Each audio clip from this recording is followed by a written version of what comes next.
setiap hari melihat pemandangan asap hitam yang keluar dari mesin insinerator atau alat pembakar sampah medis.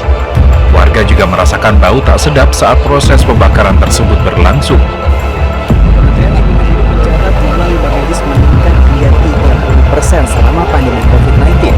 Akibatnya, kapasitas pengelolaan limbah medis belum bisa menangani dan menjangkau seluruh limbah di berbagai wilayah di Indonesia. Sebagai salah satu provinsi dengan jumlah pasien COVID-19 terbanyak di Indonesia, DKI Jakarta kini tengah menghadapi bertambahnya sampah medis. Medis dan fasilitas pengelolaannya yang belum seimbang memperbesar limbah medis.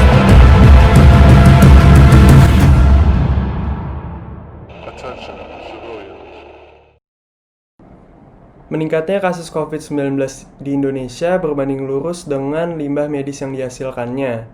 Limbah medis yang dibuang secara sembarangan tanpa melalui proses sterilisasi dapat menjadi agen penyebaran COVID-19.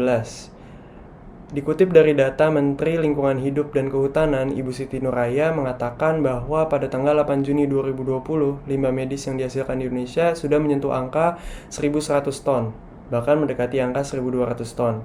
Ditambah lagi dari data oleh pemerintah daerah, untuk Region 1 atau Kepulauan Sumatera, limbah medis yang dihasilkan sudah mencapai 147,62, sedangkan untuk Region 2 atau Kepulauan Jawa sudah mencapai 478,18 ton. Badan Kesehatan Dunia atau WHO menganjurkan beberapa metode dalam menangani limbah medis COVID-19. Salah satunya adalah metode penguapan atau autoclave menggunakan mesin insinerator. Sebenarnya metode ini sudah cukup baik, akan tetapi di Indonesia jumlahnya masih sangat terbatas. Selain itu, penguapan juga tidak bisa dilakukan di sembarang tempat mengingat pemukiman yang cukup padat.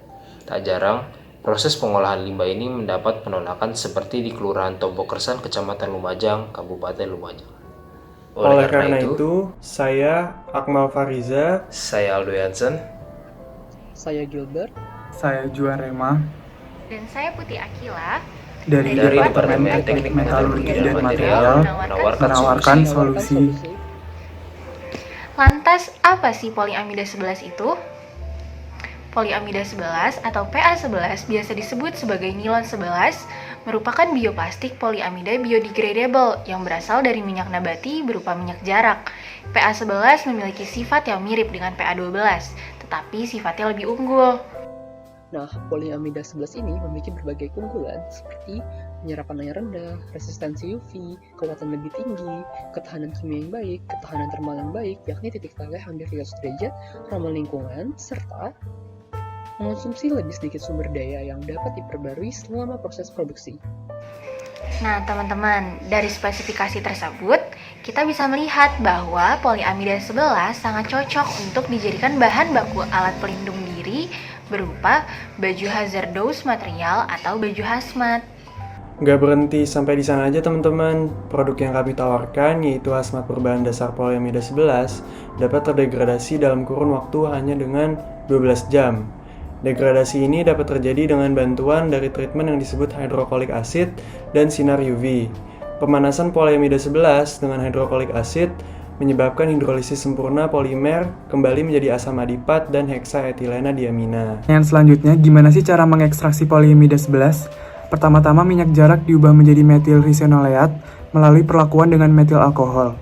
Metil risenoleat pirolisis pada suhu tinggi menghasilkan heptaldehida, metil undesilenat, dan sejumlah kecil asam lemak. Selanjutnya, metil undesilenat dihidrolisis untuk menghasilkan asam undesilenik. Ketika asam undesilenik diolah dengan hidrogen bromida dalam pelarut nonpolar dengan adanya peroksida, terjadi penambahan Markovnikov terbalik dan produk utamanya adalah asam X-bromoundesanoid. Hasil ini kemudian diolah dengan amonia untuk menghasilkan asam X-aminoundekanoat yang merupakan padatan kristal.